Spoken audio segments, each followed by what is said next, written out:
అత్యంత అనురాగ భోగాది భాగ్యముల్ కాపాడు భవ్యజనులు. స్వపర భేదములేక సర్వజీవులయందు సమభావమును జూపు సరసజనులు.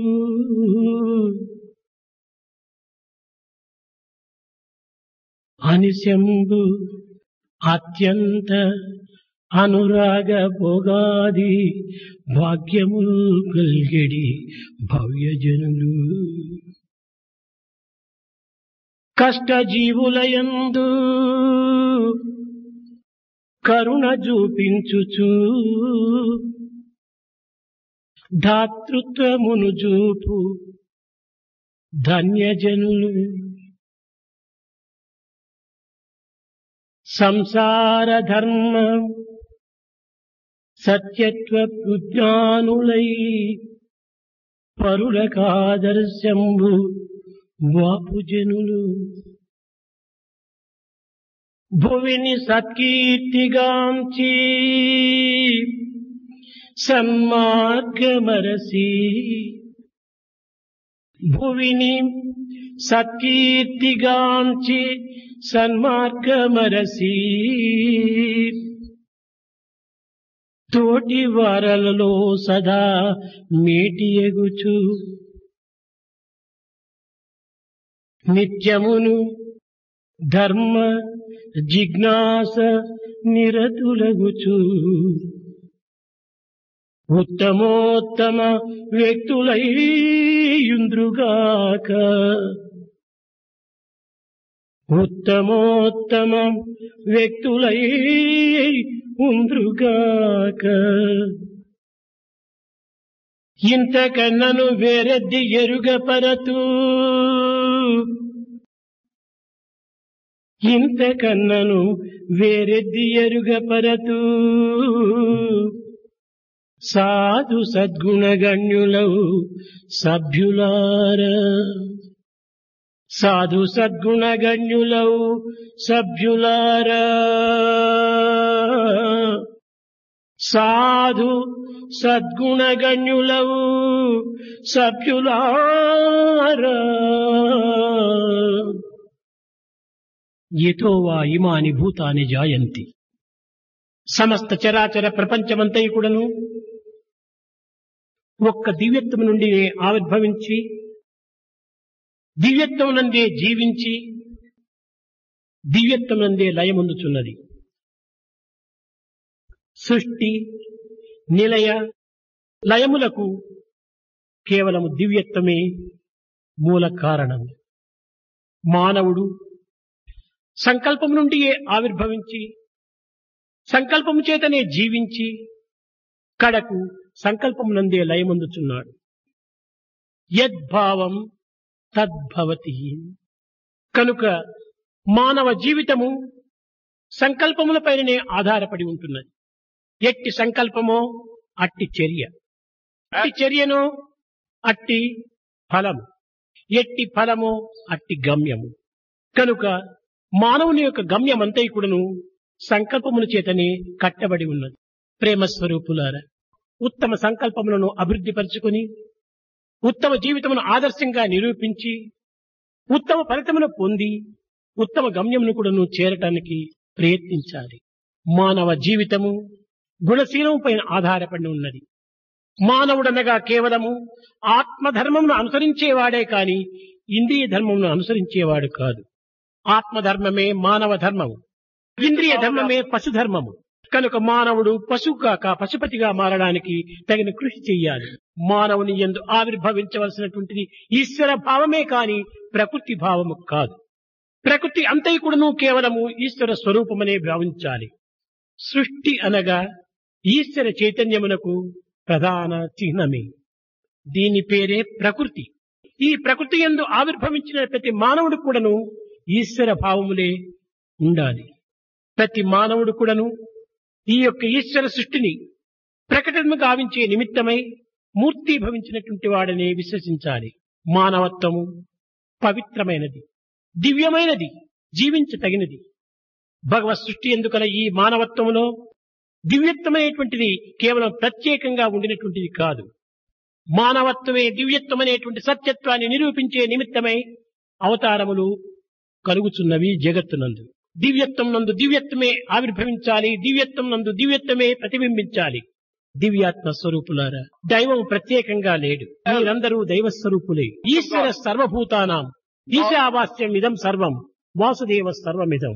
ఇట్టి దివ్యమైనటువంటి, నవ్యమైనటువంటి, భవ్యమైనటువంటి మానవత్వాన్ని విషయవాసనలకు లోబడి అల్పమైన, అనిత్యమైన, అశాశ్వతమైన ఈ యొక్క లోకవాంఛలకు కట్టుబడి మనము కాలాన్ని వ్యర్థం చేసుకుంటున్నాం.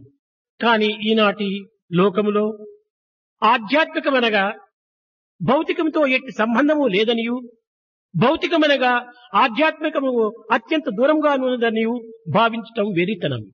నైతిక, భౌతిక, ధార్మిక, ఆధ్యాత్మిక, లౌకిక, ఆర్థిక పరిస్థితులు ఎందుకుడను ఆధ్యాత్మికం అంతర్వాహిని అయినది. ఇట్టి దివ్యమైనటువంటి యొక్క అంతర్భావమును ఈనాడు మనము విస్మరించినాము. అనిత్యము, అశాశ్వతము, అసత్యమైనటువంటి విశ్వాన్ని విశ్వసించాము. క్షణ క్షణమునకు మార్పు చెందినది ఈ ప్రపంచము. మార్పు చెందిన ఈ ప్రపంచమునందు మార్పు చెందినటువంటి యొక్క దివ్యత్వము ఆధారమై ఉన్నది. ఇట్టి ఆధారమైనటువంటి యొక్క తత్వాన్ని లక్ష్యమునందు ఉంచుకున్నప్పుడే ఆధేయములో మనం ఆనందాన్ని అనుభవించుటకు అవకాశం ఉంటుంది.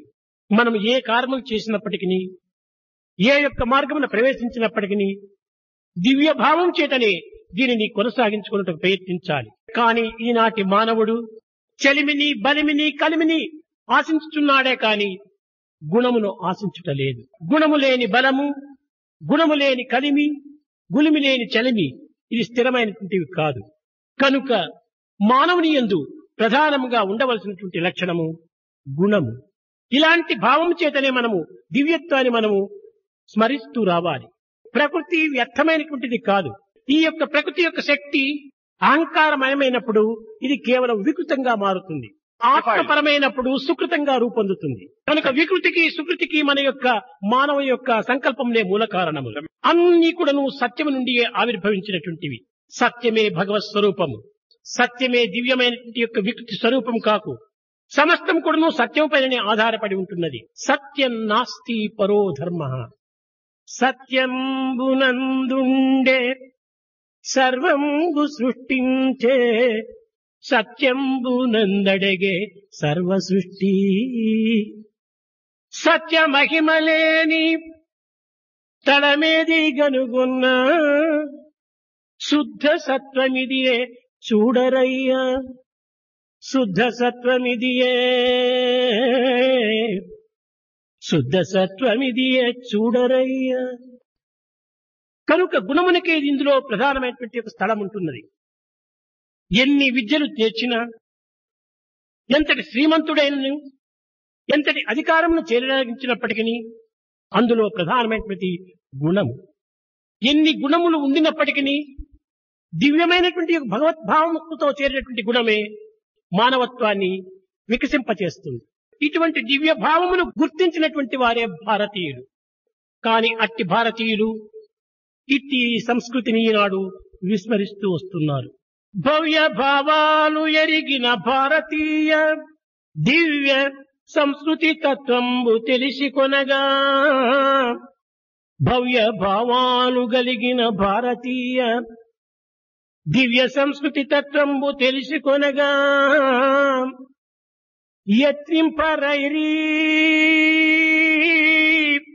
ఇంతకన్నను దౌర్భాగ్యమేమి కలదు, ఇంతకన్నను దౌర్భాగ్యమేమి కలదు. పరమ పావనమైన భారతావనియందు సహనమన్నదే మనకు చక్కదనము. వ్రతములన్నిటి యందు వన్నెగాంచిన ఎట్టి ఘన సత్యశీలమే కఠిన తపము. మధుర భావం వేది మన దేశమందన్నా, మాతృభావము కన్నా మాన్యమెద్ది. ప్రాణంబు కంటెను మానంబే ఘనమను మన దేశ నీతిని మంటగల్పి నేటికిచ్చిరి పరదేశ నీతుల రసి వేసే విచిత్ర స్వేచ్ఛయను విచ్చుకత్తే ఏనుగెట్టుల బలమెలు ఎరుగలేదో అట్టులైనారు మన భారతీయులు నేడు. మన బలమును మనం గుర్తించుకోలేక బయట బలమునే ఆధారంగా తీసుకొని పరుల కాళ్లపైన ఆధారపడేటువంటి యొక్క జీవితము ఇది అస్థిరమైనది. భారతీయుల యొక్క సంస్కృతి అంతయు కూడాను స్వశక్తి పైన ఆత్మవిశ్వాసం పైన ఆధారపడినది. సమస్తములకు ఆత్మవిశ్వాసమే మూల కారణము. ఆత్మవిశ్వాసము కోల్పోవటం చేతనే భారతదేశం ఈనాడు ఈ దురవస్థలకు గురి కావాల్సి వచ్చింది.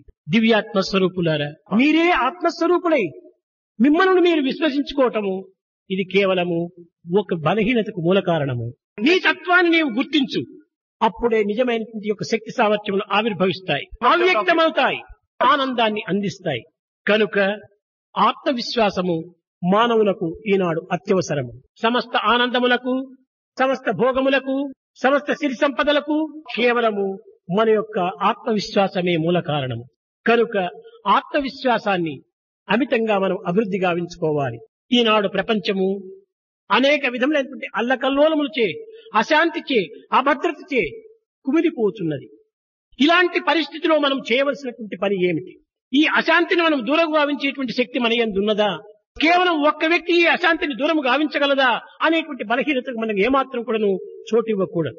ఆత్మవిశ్వాసంతో ప్రతి భారతీయుడు కూడాను ముందంజ వేసినప్పుడు ఒక్క క్షణములో ఈ యొక్క అశాంతినంతా మనం దూరం గావించుకోగలం.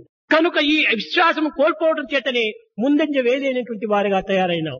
ముఖ్యంగా పరోపకార దీక్ష ప్రతి మానవునికి అత్యవసరము. ప్రతి వాడు కూడాను మానవుని కేవలము దైవాంశ సంభూతుడే.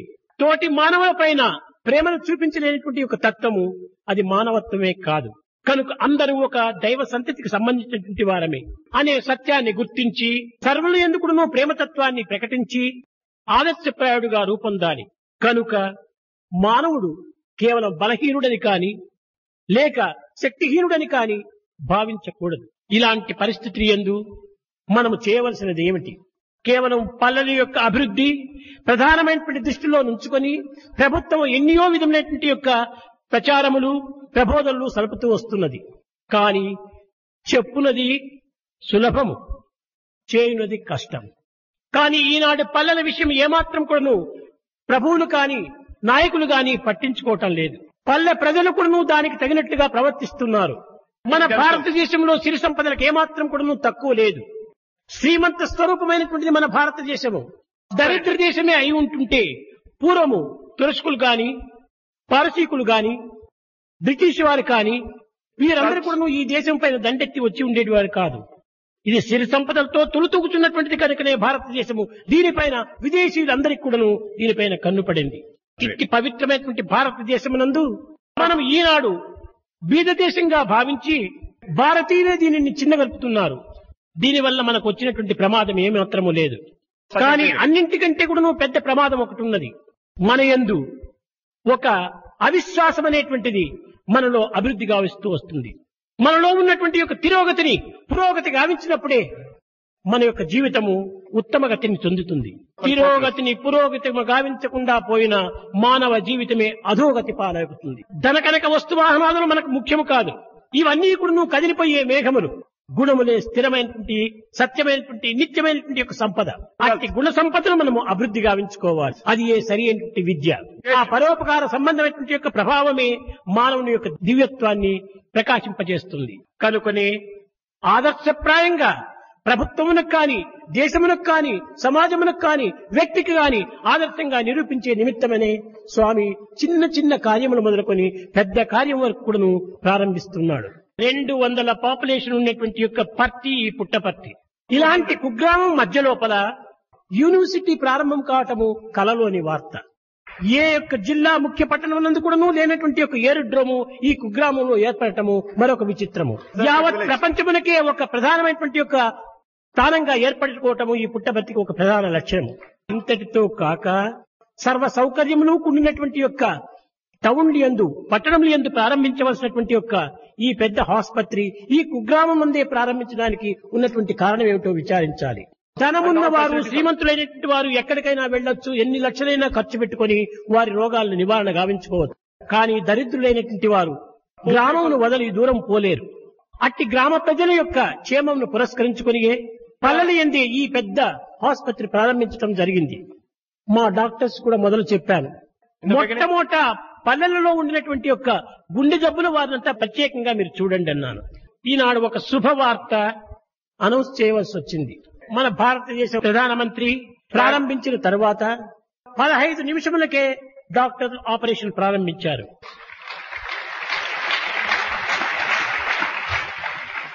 3 గంటల లోపల 4 పెద్ద ఆపరేషన్లు అంతా జరిగాయి. ఒకటి చాలా కాంప్లికేటెడ్ ఆపరేషన్. ఆ హార్ట్ లోపల రంధ్రం ఉంటుండాలి. అలాంటి ఆపరేషన్ కూడాను సక్సెస్ అయిపోయింది. అందరూ క్షేమంగా ఉన్నారు. ఈ యొక్క ఆసుపత్రి కట్టినటువంటి విధానంలో కూడాను కొంత మనం విచారించాలి. లార్సన్ ట్రూబ్లోసన్ బ్రదర్స్ కూడాను ఎంతో కట్టారు. మన భారతదేశం నుండే కాక విదేశాల యందు కూడాను వారి ప్రభావం చాలా ఉంటున్నది. కానీ ఎక్కడ కట్టినప్పటికీ ఇక్కడ పనిచేసేటువంటి యొక్క వర్కర్స్ యొక్క ఆనందము ఎక్కడ కూడాను వారు చూడలేదు. ప్రతి చిన్న పనివాడు కూడాను ఆనందముతో ఉత్సాహంతో ఎంతో కార్యాన్ని 10 మంది చేసవలసింది ఒకటి చేస్తూ వచ్చాడు. వర్కర్స్ అందరు కూడాను చాలా శ్రద్ధా భక్తితో ఈ కార్యంలో ప్రవేశించారు. నేను కొడైకెనాల్ నుంచి వచ్చిన తర్వాత ఈ కార్యం ప్రారంభించాము. June, July, August, September, October ఈ 5 నెలల లోపలే 5 సంవత్సరముల యొక్క ప్రాజెక్టు పూర్తి చేశాము. ఇది చాలా పెద్ద ప్రాజెక్టు. ఈ ప్రాజెక్టు 1000 సంవత్సరములకు సరైనటువంటిది. ఇంకా భవిష్యత్తులో ఉత్తరోత్తరంగా కూడా ఎవ్వరు కూడా దీన్ని అభివృద్ధికి చేయనక్కర్లేదు. మా ఉద్దేశంలో మొట్టమొదటి గుండె, దానిపైది లంగ్స్ ఊపిరితిత్తులు, మూడవది కిడ్నీ మూత్రపిండము, దానిపైన బ్రెయిన్. ఈ 4గింటికి ప్రత్యేకమైనటువంటి యొక్క శ్రద్ధనిచ్చి ఈ పల్లెల వారికి ఈ రోగమును పూర్తి నివారణ గావించాలనేటువంటి ఉద్దేశంతోనే ఈ యొక్క హాస్పిటల్ ప్రారంభించాము. మాకు పల్లెలు కానీ పట్టణములు కానీ భేదము లేదు. రోగము పల్లెల వారినే వరించి పట్టణ వారిని వరించకుండా పోదు. రోగములకు ఈ వ్యత్యాసమే లేదు. కనుక రోగ నివారణ కూడాను మాకు ఎట్టి వ్యత్యాసము లేదు. పల్లెల వారు రాని పట్టణం వారు రాని ఎవరికైనా రోగ నివారణ గావించడమే మా యొక్క సంకల్పం. ప్రపంచంలో ఎట్టి కార్యమును మనం ప్రారంభించవలనను శరీరం అత్యవసరం. శరీరమాధ్యం ఖలు ధర్మ సాధకం. సర్వధర్మములకు కూడాను శరీరమే మూల కారణం. ఆ శరీరం ఆరోగ్యంగా ఉండినప్పుడే ఎట్టి కార్యమైనా మనం చేయగలము. మానవుడు చతుర్విధ పురుషార్థములతో కూడినటువంటి వాడు. ధర్మార్థ కామమోక్షానాం ఆరోగ్యం మూలముత్తమం. ఏ కార్యంలో మనం ప్రవేశించవలనను ఆరోగ్యం అత్యవసరం. కనుక ఆరోగ్యమే మహాభాగ్యమని భావించి ఈ ఆరోగ్యాన్ని అందించే నిమిత్తమై ఇలాంటి సంస్థలు మేము ప్రారంభిస్తూ వచ్చాము. అయితే ఆరోగ్యం ఉండి ఏమి ప్రయోజనము? ఈ ఆరోగ్యమైన దేహం చేయవలసినటువంటి కార్యంలో ప్రవేశపెట్టాలి.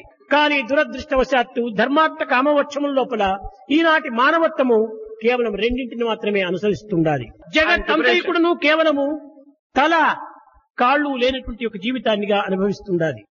ధర్మ అర్థ కామ మోక్షం, ధర్మమనే పాదములు కాని మోక్షమనే కాని శిరస్సు కాని లేకుండా అర్థకామమును మాత్రమే ఆరాటపడుతున్నారు. కాదు కాదు, 4 ఎందుకు సమత్వాన్ని భావించి దివ్యత్వమైన జీవితాన్ని మనం అనుభవించాలి. కనుక శరీరము మంచి కార్యములో ప్రవేశింపచేయటానికే ఆరోగ్యం అత్యవసరము. దుర్మార్గములో ప్రవేశించేటువంటి శరీరంలో ఉండి ప్రయోజనం లేదు. కనుక శరీరం ప్రపంచంలో మనం సాధించినందుకు దాన్ని సరి అయినటువంటి సార్థకత గావించుకోవాలి. ప్రేమ స్వరూపులారా, ప్రపంచమంతయుకుడును పరమాత్మ యొక్క ప్రతిస్వరూపమే. అష్టైశ్వర్య స్వరూపుడైనటువంటి భగవంతుడు అష్టశక్తులతో సృష్టినంతయుకుడును వ్యాపించి ఉంటున్నాడు. మానవునికి ప్రధానమైనటువంటి జలము. ఈ జలమే మానవునికి ప్రాణము. ఈ భూమండలం నందు 3 భాగములు జలము నిండి ఉంటున్నది. కనుక మానవత్వాన్ని కాపాడేటువంటి జలమే. ఈ జలములకు ఉపనిషత్తులో జీవం అన్నారు. కనుకనే జలస్వరూపుడైనటువంటి వాడు మొట్టమొదటి పరమాత్మ స్వరూపుడు. రెండవది అగ్ని. ఈ అగ్ని ప్రతి మానవుని యొక్క ఉదరమునందుకును జఠరాగ్నిగా మండుతుంటుండాలి. ఈ జఠరాగ్నియే లేకుండా మానవుడు భుజించినటువంటి ఆహారము జీర్ణింపజేసి దాని రసస్వరూపాన్ని సర్వాంగములకు పంపేటువంటి అవకాశమే ఉండదు. ఈ 7 ధాతువులు కూడాను ఈ అగ్ని ద్వారానే ఏర్పడుతున్నాయి. మానవుని ఉన్నటువంటి రక్తము, కండలములు, ఎముకలు, నాళములు అన్ని కూడాను ఈ యొక్క రసస్వరూపమైనటువంటివి. కనుకనే భగవంతుని అంగీరసాయ నమః అన్నాడు. ప్రతి అంగమునందు కూడా నువ్వు రసస్వరూపుడుగా ఉండటం చేత అతనికి అంగీరసుడు అని పేరు. ఈ అంగీరసుడు అగ్నిస్వరూపుడు. మూడవది భూమి. ఈ భూమి అందే సమస్త సృష్టి స్థితి లయములు జరుగుతున్నవి. మానవునికి కావలసినటువంటి ఆహార సదుపాయములన్నీ కూడా నువ్వు భూమి నుండి ఆవిర్భవించుతున్నవి. కనుక ఈ భూమి మానవునికి సరైన యొక్క ఆనందాన్ని అందించేటువంటి యొక్క స్వరూపం కనుకనే భూమి కూడా నువ్వు భగవత్ స్వరూపమే. ఇంకా నాలుగవది వాయువు. ఈ వాయువు ప్రాణమునకు అత్యంత మిత్ర స్వరూపమైనది. ప్రతి మానవుడు కూడా ఉచ్ఛ్వాస నిశ్వాసముల చేతనే ఈ గాలిని మనం అనుభవిస్తున్నాము. సో హం, ఈ తీసుకునే సమయంలో సో హం, ఈ రెండింటి ఎందే మానవత్వం ఇమిడి ఉంటున్నది. దీనినే పోతన చెప్పాడు. పలికెడిది భాగవతమట, పలికించెడి వాడు రామభద్రుండట, పలికించెడి వాడు రామభద్రుండట, నే పలికిన భవహర్మగునట. నే వాడు, ఈ రెండు పదాలని అక్కడ ఇమిడ్చాడు. పలికించెడి వాడు, పలికెడిది నేను, వాడు నేను. వాడు అనేటువంటి పదములకు సంస్కృతంలో సహా అన్నారు. నేను అనేటువంటి పదములకు సంస్కృతంలో అహం అన్నాడు. కనుక సహా అహం సోహం రెండుగా మారిపోయింది. వాడు నేనే అనేటువంటి యొక్క సత్యాన్ని మనకు నిరూపిస్తూ వచ్చింది. కనుకనే వాయుతత్వం ఏం బోధిస్తుంది? అది నేను వాడే, నేను వాడే, నేను వాడే. ఎవడు? నేనే దేవము. కనుక ఈ వాయువు ఇట్టి పరమ పవిత్రమైనటువంటి యొక్క ఏకత్వాన్ని ప్రబోధిస్తూ వచ్చింది. ఈ వాయువు మన యందు ఒక్క దినమునకు 21,600 పర్యాయము సంచరిస్తూ ఉండాలి. ఈ యొక్క వాయు స్వరూపమే మన యందు లేకపోతే మన జీవితమే వ్యర్థమైపోతుంది. కనుక నాలుగవ స్వరూపమైనటువంటి భగవంతుడు వాయువే. ఐదవది ఆకాశము. ఆకాశము ఈ పంచభూతములకు అవకాశంగా కల్పించేటువంటిది. పంచభూతములు కూడా ఆకాశం నుండి ఆవిర్భవించినటువంటివి. ఆకాశము శబ్ద స్వరూపము, శబ్దము బ్రహ్మస్వరూపము. శబ్ద బ్రహ్మమయీ చరాచరమయీ జ్యోతిర్మయీ వాంగ్మయీ నిత్యానందమయీ పరాత్పరమయీ మాయామయీ శ్రీమయీ. ఈ 8 అక్షరముల యందు, ఈ 8 శక్తులు యందు కూడా మొట్టమొదటిది శబ్ద బ్రహ్మమయ్యి. సర్వత్రా వ్యాపించినటువంటిది శబ్దమే.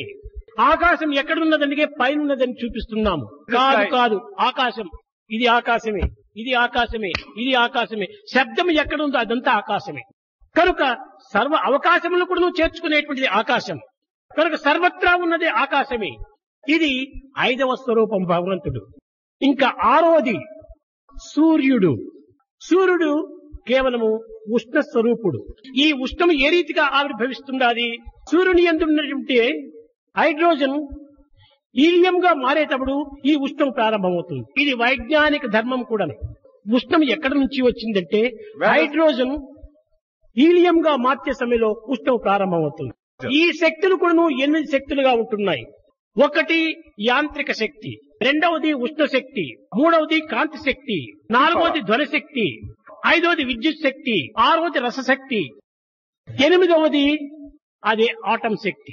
ఇది కూడా అష్టైశ్వర్య స్వరూపకంగా ఉంటుండాలి. కనుక ఈ శక్తి ఏ విధంగా ఉన్నదని విచారణ చేస్తే సైంటిస్టులు చాలా పరిశోధన చేశారు.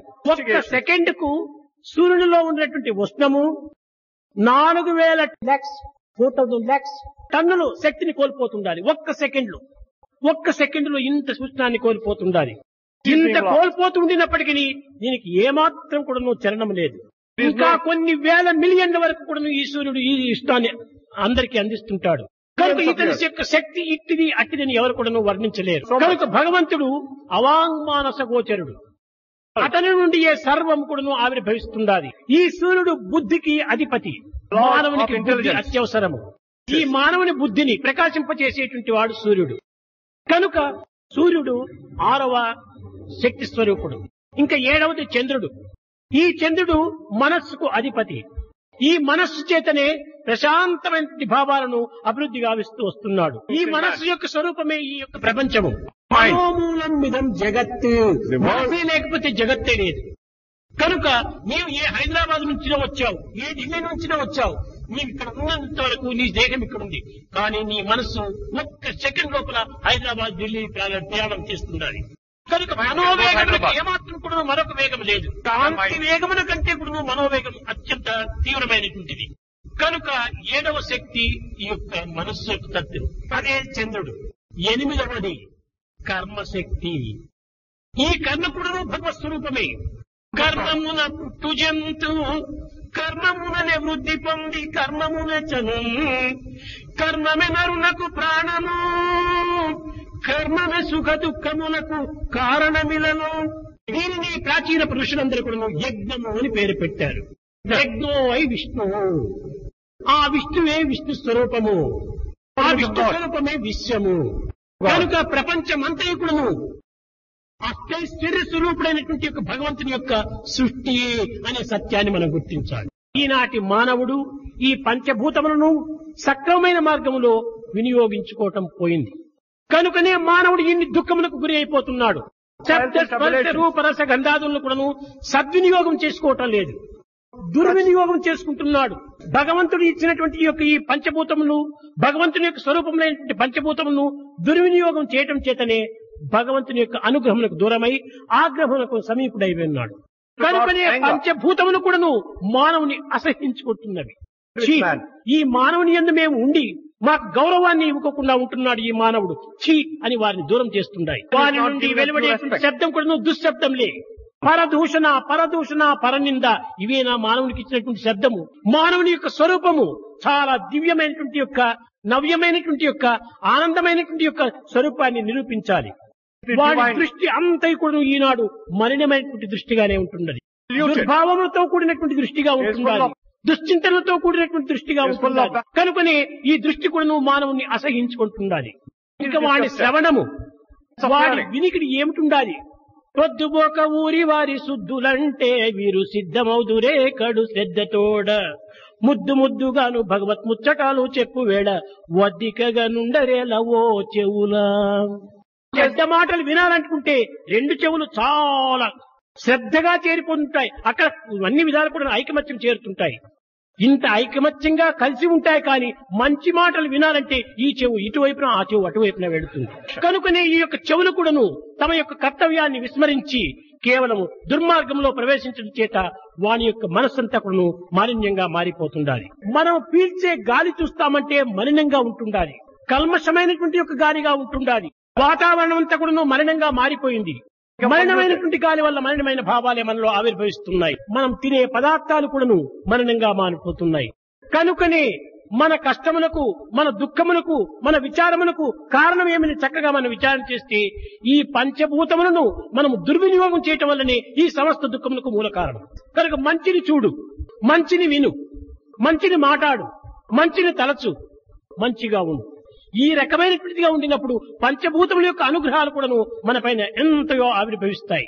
ఈ పంచభూతముల యొక్క అనుగ్రహం చక్కగా ఉండినప్పుడే పరమేశ్వర అనుగ్రహం సాక్షాత్కరిస్తుంది. ఎవరు మనల్ని పోషించి ఆదరించి అభివృద్ధి గావింపచేస్తున్నారో వారినే మనం అన్ని విధాలుగా దుర్వినియోగం చేసుకుంటే వారి వల్ల మనం అనుగ్రహాన్ని ఏ రీతిగా పొందగలం? ఈనాడు ప్రపంచంలో అయినటువంటి అభివృద్ధి ఇదే. కూడుబెట్టిన వారినే కూలదోయు, విద్య నేర్పిన వారినే వెక్కిరించు. ఇది ఏ ప్రోగ్రెస్ ఈనాడు విద్యలందు. ఇదే మన ప్రోగ్రెస్. మంచి కాలము, పదవులు, మంచి బ్రతుకు కోరుచుందురు మనుజులు. కోరబోరు మంచి బుద్ధులు, జ్ఞానంబు మంచి నడత, ధనమే ప్రాముఖ్యమయ్యను ధర్మముడిగే. ఇది ఏ ప్రోగ్రెస్ ఈనాడు విద్యలందు. నీతి నియమాలు గ్రంథాన నిలిచిపోయే, హృదయమంతయు మాలిన్య సదనమయ్యే, చేతలంతయు స్వార్థంపు చేతలయ్యే. ఇది ఏ ప్రోగ్రెస్ ఈనాడు విద్యలందు. ఇది మనం నేర్చవలసిన విద్యలు. హృదయాన్ని మాలిన్యపరుచుకునేటువంటి విద్యను మనం నేర్చుతున్నాం. స్వార్థము సప్రయోజనమైనటువంటి విద్యను మనం నేర్చుతున్నాం. నేర్చవలసినటువంటిది పవిత్రమైన పరోపకార సంబంధమైన విద్యను నేర్చాలి. దివ్యమైనటువంటి ఆత్మ స్వభావాన్ని మనం నిరూపించేటువంటి విద్యను నేర్చాలి. మానవులందరి యొక్క ఏకత్వాన్ని సాధించేటువంటి విద్యను నేర్చాలి. కనుక ఈనాడు విద్యావంతుడు ఎవడని విచారణ చేస్తే నా దృష్టిలో ఎవ్వడు కూడా కనిపించటం లేదు. అందరూ అవిద్యా శిఖామణులే. కేవలం పుస్తకాలతో చదువుతున్నారు, రాస్తున్నారు. ఈ చదివి వ్రాయ నేర్చిన వారంతా విద్యావంతులు కాదు. కాలేజీ డిగ్రీలను పొందిన వారు విద్యావంతులు కాదు. సుజ్ఞానము సుఖిత లేక విద్యలు సద్విద్యలు కావు. బ్రతుకుటకే విద్యయన్న బ్రతుకలేదు పసిపక్షులు. ఇది కేవలము జీవనోపాధి నిమిత్తమై బ్రతుకు విద్యను నేర్చుకుంటున్నాము. జీవిత పరమావధిని గురించేటువంటి యొక్క విద్యను మనం నేర్చాలి. ఏమిటి ఈ జీవనోపాధి, ఏమిటి ఈ జీవిత పరమావధి? ఒక సైంటిస్టు లాబొరేటరీ రూమ్ లో వెళ్లి 2 భాగాలు హైడ్రోజన్, ఒక భాగం ఆక్సిజన్ రెండింటినీ కలిపితే నీరు తయారవుతుంది. నీరు ఎట్లా తయారవుతుందని ఆ ఫిజిక్స్ టీచర్ బోధిస్తాడు. ఇది జీవనోపాధి. జీవిత పరమావధి అంటే ఏమిటి? ఈ ఏర్పడినటువంటి సృష్టించినటువంటి ఈ కొద్ది జలాన్ని అందరూ సమంగా ఏ రీతిగా పంచుకోవాలి అని సమత్వాన్ని బోధించేటువంటిది జీవిత పరమావధి. నీరును సృష్టించడము కేవలము ఒక జీవనోపాధిగా ఉంటుండాలి. ఈ సృష్టించిన జలమును సమంగా పంచుకునేటువంటి యొక్క సమభావము జీవిత పరమావధిగా ఉంటుండాలి. ఈ రెండింటి యొక్క ఏకత్వం చేరినప్పుడే మానవత్వం దివ్యత్వంగా మారిపోతుంది. నీరు సృష్టించి త్రాగేటువంటి వారు లేకపోతే ప్రయోజనం ఏమిటా నీరు? దీనినే కరణంలో కూడా చెప్తూ వచ్చారు. నీలింగే నైదిలియ శృంగార, ಊರಿಂಗೆ ಆಗರವೇ ಶೃಂಗಾರ, ಸಮುದ್ರಕ್ಕೆ ತೆರೆಯೇ ಶೃಂಗಾರ, గగనಕ್ಕೆ చంద్రమనే శృంగార, మానవ జీవితమునకి గుణమే శృంగారం. చూచారా? ఆకాశమునకు చంద్రుడే శృంగారము, సముద్రమునకు అలనే శృంగారము, ఊరికి ఇండే శృంగారము, కొనకు తామర పుష్పమే శృంగారము, మానవునికి గుణమే శృంగారం. గుణము లేని శృంగారం ఎంత అలంకారం చేసుకుంటే గాని ప్రయోజనం ఏమిటి?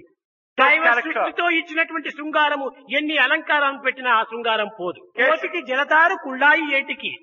ఆ విధంగా భగవంతుడు ఇచ్చినటువంటి శృంగారమును మనం నిజమైన శృంగారంగా విశ్వసించాలి. God is beauty. ఆ బ్యూటీ పైన ఇంకొక బ్యూటీని ఎందుకు వేసుకోవాలి? తెల్లగా ఉండినటువంటి వాడు పౌడర్ ఎందుకు కొట్టుకోవాలి? కనుకనే మనం నిజమైనటువంటి శృంగారం మనలో ఉండినప్పుడు ఈ కృత్రిమైనటువంటి శృంగారంలో మనకెందుకు? కనుక మన నిజమైన శృంగారము గుణమే, గుణమే, గుణమే.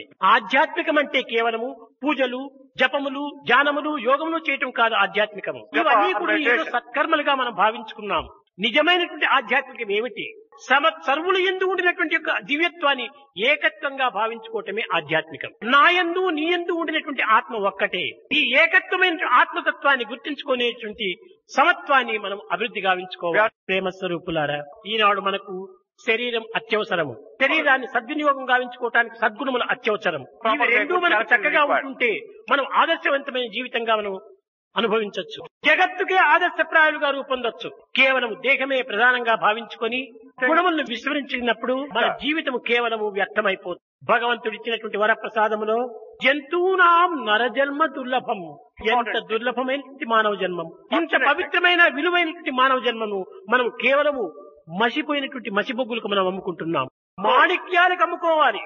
అలాంటి మానవ జీవితాన్ని దుర్గుణములు, దురాలోచనలు, దుశ్చింతనలు మనం దూరం గావించుకొని సద్భావములు, సచ్చింతనలు, సదాచారములు మనం అభివృద్ధి గావించుకున్నప్పుడు దేశమంతా నిత్య కళ్యాణ పచ్చన తోరణంగా ఉంటుంటాది. ప్రేమ స్వరూపులారా, ప్రతి మానవుడు కూడాను తెల్లవారి లేచిన మొదలు రాత్రి వరకు మీకు జ్ఞాపకం వచ్చినంత వరకు కూడాను నేను నావారు, నేను నావారమని ఈ సంకుచిత భావమును విస్మరించి లోక సమస్త సుఖినో భవంతు, అందరూ సుఖంగా ఉండాలని ప్రార్థించండి. అందరూ బాగుండినప్పుడే నీవు బాగుంటావు. జగత్తే లేనప్పుడు నీ ఒక్కడు ఏమాత్రం ఏం చేయగలవు? కనుక నీ క్షేమమంతై కూడాను, నీ ఆనందమంతై కూడాను సమాజం పైన ఆధారపడి ఉంటుంది. సమాజ ఆనందాన్ని మనము అభివృద్ధి గావించాలి. సమాజ క్షేమాన్ని మనం ఆశించాలి. నీ ద్వేషుని కూడాను నీ ప్రేమించు. అదే సాయి యొక్క ఆదర్శము. నాకు నిజంగా చెప్పాలనుకుంటే ఈ ప్రపంచంలో ఎవ్వరూ నాకు అయిష్టవంతులు లేనే లేరు. నేనంటే వారికి అయిష్టం ఉండవచ్చును, నేనంటే వారికి ద్వేషం ఉండొచ్చు, కానీ వారంటే నాకు అయిష్టం లేదు, ద్వేషం లేదు. అందరూ నాకు సమానమే. ఆ సమత్వాన్ని ఇంతిత్తైనా కూడా కొంచెత్తైనా కూడా మీరు సాధించండి. కొంతమంది భక్తుల లోపల భగవంతుడు దయాస్వరూపుడు, కరుణా సముద్రుడు, ప్రేమ స్వరూపుడు అంటారు. నా కష్టాలు, నా నష్టాలు, నా దుఃఖాలు ఏమాత్రం కూడా నివారణ గావించడం లేదే అని వాపోతుంటారు. భగవంతుడు సత్యస్వరూపుడే, ప్రేమస్వరూపుడే, దయాసాగరుడే. కానీ అట్టి ప్రేమస్వరూపుడు చెప్పినటువంటి ఆజ్ఞలు ఎంతవరకు నడుచుకుంటున్నారు? ఆ ప్రశ్నను మీకు మీరు వేసుకోండి. మీరు నడుచుకునేది లేదు, కానీ ఆశించేది అధికంగా ఉంటుండాలి. భగవంతుడు చెప్పినటువంటి యొక్క వాక్యాన్ని ఒకటి రెండైనా కూడా మీరు ఆచరణలో పెట్టినప్పుడే భగవత్ అనుగ్రహం కూడా మీ పైన వర్షించింది. ఈనాడు ప్రపంచంలో భగవద్గీత పారాయణలు కానీ, భగవద్గీత యొక్క ప్రచారములు కానీ అమితంగా జరుగుతున్నాయి. కానీ ఈ భగవద్గీతలో చెప్పినటువంటి విషయాల్లో ఒక్కటి రెండైనా ఎవడన్నా ఆశించేవాడు ఉంటున్నాడా? ఆచరించేవాడు ఉన్నాడా? ఆశించటంలో హీరోస్, ఆచరించటంలో జీరోస్. రామాయణము పితృవాక్య పరిపాలన మనం చదువుతున్నాము. రామాయణం అంటే శిరస్సు పైన పెట్టి ఆనందంగా పారాయణం చేస్తున్నాము. కానీ ఒక్కడైనా పితృవాక్య పరిపాలన సాధించేవాడు ఎవరైనా ఉన్నారా? ఇంకా రామాయణం చదివి ప్రయోజనం ఏమిటి? రామాయణం కానీ భాగవతం కానీ భగవద్గీత కానీ పారాయణ గ్రంథాలే కాదు, ఆచరించవలసినటువంటి గ్రంథాలు. ఇక భగవద్గీత కానీ లేక బైబుల్ కానీ ఖురాన్ కానీ గ్రంథరాజ్యం ఇవన్నీ కూడాను ఆచరించడానికి యోగ్యమైనటువంటివి కానీ కేవలము పఠించడానికి తగినటువంటివి కాదు.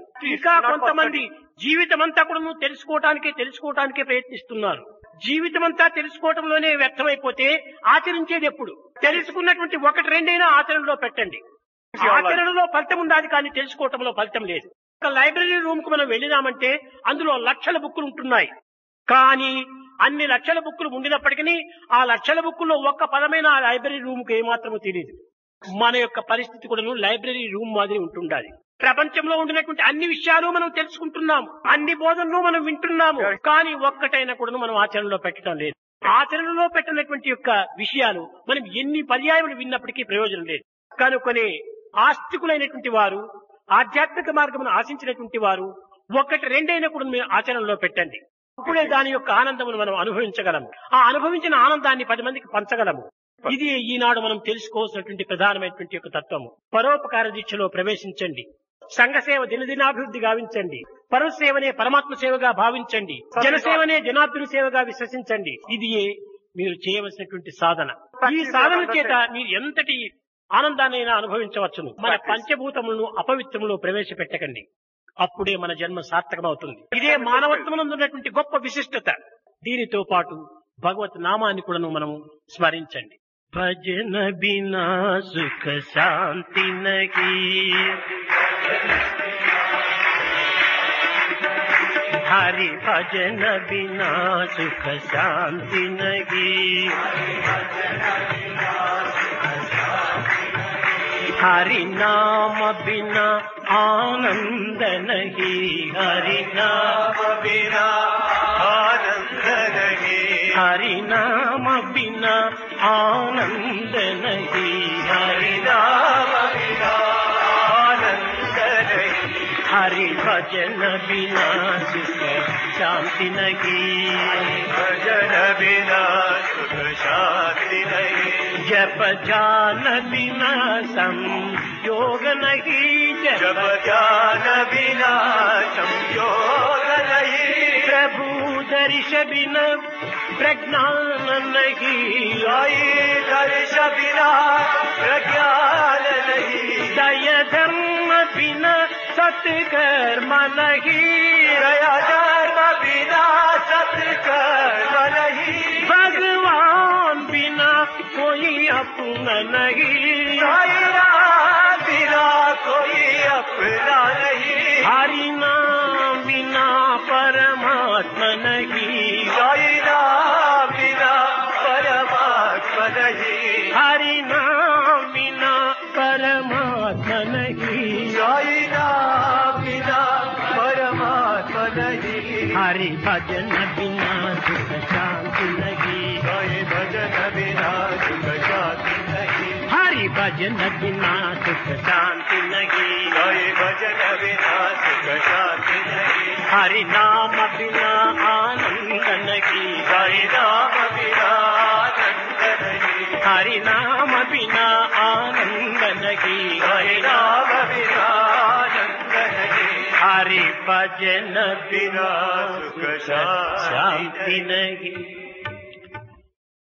మన ప్రత్యేకమైనటువంటి ఆసుపత్రి యొక్క ప్రభావము, ఈ ఆసుపత్రికి ప్రత్యేకించి ఒక స్పెషల్ మిషన్లంతా కూడా అందించినటువంటి వాడు టైగ్రేడ్ అనేటువంటి ఒక వ్యక్తి. అతను ఎంతో ఉత్సాహంతో చాలా లేటెస్ట్ ఆధునికమైనటువంటి యొక్క యంత్రములంతా కూడాను అమెరికా నుంచి పంపించాడు. నిజముగా మనం ఆ అమెరికా నుంచి ఈ యంత్రాలు తెప్పించుకోవాలంటే చాలా కష్టం. ఎంత శ్రీమంతుడు అయినప్పటికీ గవర్నమెంట్ పర్మిషన్ కావాలి. అంతేకాకుండా అది వచ్చిన తర్వాత ₹1 పదార్థానికి ₹10 ట్యాక్స్ కట్టాలి. ఈనాడు ఆసుపత్రులందరూ కూడా కేవలము ఒక వ్యాపార సంస్థలుగా రూపొందుతూ వచ్చాయి. 10 కోట్లు ఖర్చు పెట్టి ఆసుపత్రి ప్రారంభించారంటే 100 కోట్ల ఆదాయం వాళ్ళ హృదయంలో ఉంటుంటారు. ఇలాంటి స్వార్థము స్వప్రయోజనాల కోసం అని చెప్పని ఈ ఆసుపత్రిని నిర్మిస్తున్నారు. కానీ సాయి ఎందుకు కాలి మొదలు తల వెంట్రుక వరకు కూడా నిస్వార్థము, ఏ మాత్రం స్వార్థం లేదు. అలాంటి సత్యాన్ని ఎవరు గుర్తించడానికి ప్రయత్నించడం లేదు. కనుక అట్టి హృదయాన్ని గుర్తించినటువంటి టైగ్రేడ్ తన శక్తి కొద్ది కూడా ప్రయత్నం చేసి తాను తగినటువంటి సహాయం చేస్తూ వచ్చాడు. ఆయన అంతటితోనే విరమించుకోలేదు. ఇంకా మున్ముందు మన హాస్పిటల్ ని చాలా అభివృద్ధి గావించాలని చాలా ఆశపడుతున్నాడు. కనుక ఇట్టి పరోపకార సంబంధమైనటువంటి యొక్క కార్యములు ఇలాంటి వ్యక్తులలో అభివృద్ధి కావాలి. ధనము సంపాదించవచ్చును, కానీ సంపాదించినటువంటి ధనము సద్వినియోగం చేసినప్పుడే ఆ ధనము కూడా గౌరవం ఉంటుంటాది. కానీ సంపాదించినటువంటి ధనాన్నంతా కూడా ఏ విదేశాల్లో పెట్టి కట్టగడబడి కన్ను మూసుకొని వెళుతున్నాడు. ఆ ధనమును సద్వినియోగం చేయాలి. ఆ యొక్క సద్వినియోగం చేసేటువంటి బుద్ధులు అందరికీ పుట్టవు. ఏ కోటికో నూటికో ఒకరికి పుడుతుంటాయి. మనం తీసుకున్న గాలిని తిరిగి వదిలినప్పుడే మనకు ఆరోగ్యం చక్కగా ఉంటుంది. భుజించిన ఆహారం మరొక వైపును విసర్జించకుండా పోయినప్పుడే ఆరోగ్యం చెడిపోతుంది. అదే విధంగానే సంపాదించిన ధనాన్ని కూడా సద్వినియోగం చేసినప్పుడే అది ఆరోగ్యంగా ఉంటుంది. కనుక అలాంటి త్యాగభావం చేత టైగ్రేడు మన యొక్క ఆసుపత్రికి చాలా సహాయం చేశాడు.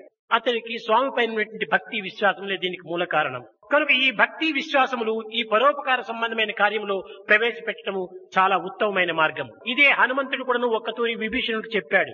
హనుమంతుడిని దర్శించుకున్న తర్వాత విభీషణుడు ప్రశ్నించాడు, హనుమంత, నేను చిరకాలం నుండి కూడా రామనామ స్మరణ చేస్తున్నాను. రామచింతనం తప్ప అన్యచింతనం నాకు లేదు. కానీ నాకింకా రాముడు అనుగ్రహం కలగలేదు, రామదర్శనం నాకు ప్రాప్తించలేదు అన్నాడు. హనుమంతుడు చంచలత్వంతో పుట్టిన ఇల్లు పెట్టిన పేరు. అలాంటి హనుమంతుడు చక్కగా సూట్ అయినటువంటి మాటలు హృదయానికి నాటాడు. విభీషణ, నీవు రామనామ చింతన చేస్తున్నావే కానీ రామకార్యంలో ఎంతవరకు పాల్గొంటున్నావు? కనుక దైవ చింతన చేసినంత మాత్రం చాలదు, దైవ కార్యంలో కూడా నువ్వు పాల్గొనాలి. దీనికి ప్రత్యక్ష నిదర్శనం నేనేను అన్నాడు హనుమంతుడు. రామార్జు నాకు ప్రధానము, రామనామం నా హృదయంలో ఉంది, కానీ రామకార్యం నా చేతులతో చెయ్యాలి. అప్పుడే నాకు తృప్తి. పొట్టలో ఉన్నటువంటి పదార్థం పొట్టలేకపోవాలంటే నోటికి చేతికి పని పెట్టాలి కదా. కనుక నోటితో నామస్మరణ చేయాలి, చేతితో సేవలు ఆచరించాలి.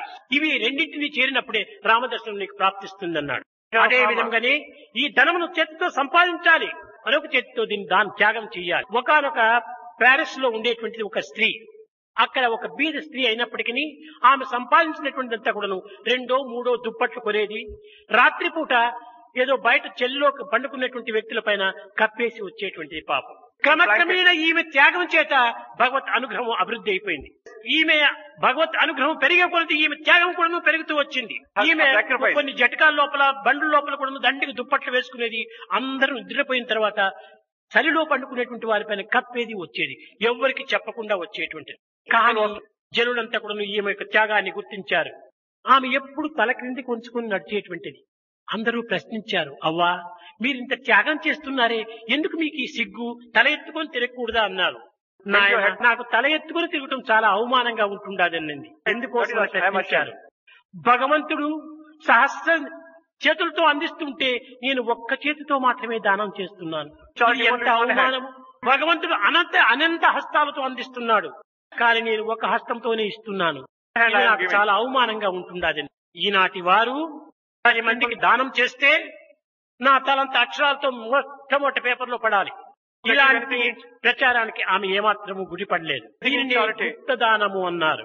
ఇలాంటి త్యాగులు భారతదేశం లోపల కోట్లకు ఉంటున్నారు. జగతి ఎంత పుణ్య పురుషులు లేకున్నా జగమునట్టు వెలుగు పగులుగాను. కనుక సంపాదించినటువంటి ధనాన్ని 10 మందికి దానంగా చేసి మంచి కార్యం ఎక్కడైనా సరే చేయటము ఇది చాలా ఉత్తమమైన మార్గం. అతన్ని వర్ణించడం కాదు, కానీ అతని యొక్క త్యాగాన్ని ఆనందించటమే.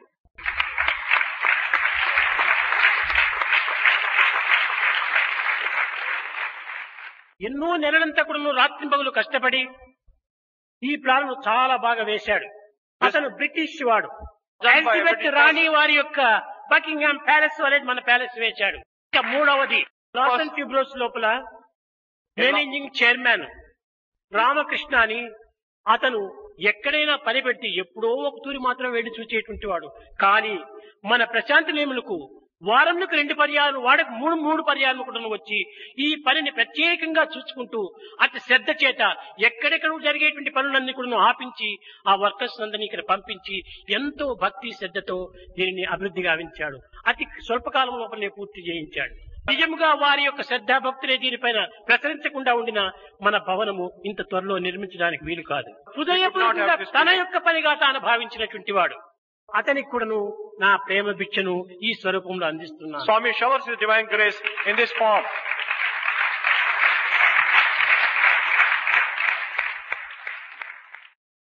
ప్రధానమైన వ్యక్తి. ఇంత ఆసుపత్రి కట్టి కూడాను ఆ వ్యక్తియే లేకుండా ఇది ఎంత నిరుపయోగమే. అతని భక్తి శ్రద్ధలు ఎంతంటే పూర్ణ త్యాగంతో దీనిని అనుభవిస్తూ వచ్చాడు. ఒక్క దినమునకు 10 ఆపరేషన్లు అవలీలగా చేసేటువంటి వాడు. ఆయన ఢిల్లీలో పెద్ద సంస్థ లోపల పాల్గొనేటువంటి వాడు, పనిచేసేటివాడు. కానీ స్వామి కార్యం అనేటువంటి విషయం లోపల ఎంతనో త్యాగం చేసి మన హాస్పిటల్కి వచ్చి ఈ ఆపరేషన్ అంతా చేస్తూ వచ్చాడు. అతనికి ఆపరేషన్ అంటే నీళ్లు త్రాగినట్టు. అంతటి శక్తివంతుడు, అంతటి భయభక్తులతో కూడినటువంటి వాడు, శ్రద్ధతో చేరినటువంటి వాడు డాక్టర్ వేణుగోపాల్. అతనే నిన్నటి దినము చాలా కష్టతరమైనటువంటి యొక్క రంధ్రాలు పడినటువంటి గుండెను కూడాను ఆపరేషన్ చేసి సరి చేశాడు. ఈ నిన్నటి దినం జరిగినటువంటి నలుగురు కూడాను పల్లెవాళ్లే. ఒక బిడ్డ 5 సంవత్సరముల బిడ్డ, ఆ బిడ్డ కూడాను హార్ట్ జబ్బు. ఇంకొకడు స్కూల్లో చదివేటువంటి విద్యార్థి, అతనికి కూడాను నిన్న ఆపరేషన్ జరిగింది. 2 ఆడవాళ్ళు కూడాను కూలి మనుషులు పాపము. వారిని ఎంతో ఆప్యాయంగా చూసుకుంటూ, వారి బంధువులు ఎవరూ లేనంత వరకు కూడాను తానే ఇదిగా ప్రేమతో చూసుకుంటూ అన్ని విధాలు కూడా దీన్ని ఫలవంతం గావించాడు. రేపటి నుంచి దినము 10 ఆపరేషన్లు జరుగుతుంటాయి. ప్రపంచమంతా కూడా ఇంక మున్ముందు ప్రశాంత నిలయంలో చేరవలసి వస్తుంది. మానసిక రోగానికి, దేహ రోగానికి ఈ రెండింటికి నీ ప్రశాంత నిలయం ప్రధానమైన మందిరం కనుక అతనికి కూడాను అనేక విధములుగా ఇంకా శక్తి సామర్థ్యం కూడా అభివృద్ధి గావించి తాను అనేక ప్రజలకంతా సేవ చేయాలని ఆశిస్తూ నా యొక్క ప్రేమ భిక్షను ఈ విధంగా అందిస్తున్నాను.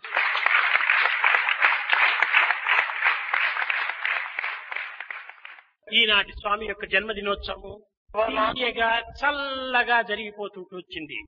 చేరినటువంటి భక్తులకు అందరికి కూడాను ఒక ఎయిర్ కండిషన్ గా తయారైపోయింది. నీ హృదయాలు కూడా నువ్వు చల్లగా ఉంటుండి, నీ భావాలు కూడా నువ్వు చల్లగా ఉంటుండి, ఈ భావాలతో చూడినటువంటి చర్యలు కూడా నువ్వు చల్లగా ఉండి దేశాన్నంతా చల్లబరచడానికి, ఈనాడు చెలరేగినటువంటి ఒక అశాంతిని చల్లబరచడానికి ప్రయత్నించాలని నేను ఆశిస్తూ ఆశీర్వదిస్తూ నా ప్రసంగాన్ని విరమిస్తున్నాను.